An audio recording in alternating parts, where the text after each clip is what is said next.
magnitudo M7,9 berdampak pada kerusakan sejumlah rumah warga Kabupaten Kepulauan Tanimbar dan Kabupaten Maluku Barat Daya, Provinsi Maluku. Fenomena ini berlangsung pada Selasa 10 Januari, pukul 0.47 WIB atau pukul 2.47 waktu setempat.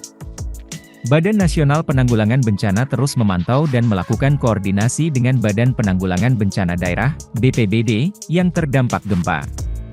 Data sementara hingga hari ini, 10.01, pukul 8.13 WIB, sebanyak 15 rumah warga Kepulauan Tanimbar mengalami kerusakan, dengan rincian 1 rumah rusak berat, 3 rusak sedang dan sisanya masih dilakukan penilaian tingkat kerusakan. Untuk Kabupaten Maluku Barat Daya, laporan visual kerusakan rumah warga didapati dari Desa Watwi, Kecamatan Dawelor Dawera.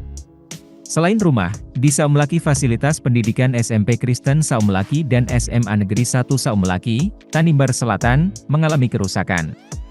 Sedangkan dampak korban, BPBD setempat menyebutkan 1 warganya luka-luka. Berdasarkan informasi BPBD Kabupaten Kepulauan Tanimbar, guncangan gempa dirasakan kuat oleh warga sekitar 3 hingga 5 detik. Terjadi kepanikan saat gempa berlangsung sehingga warga keluar rumah.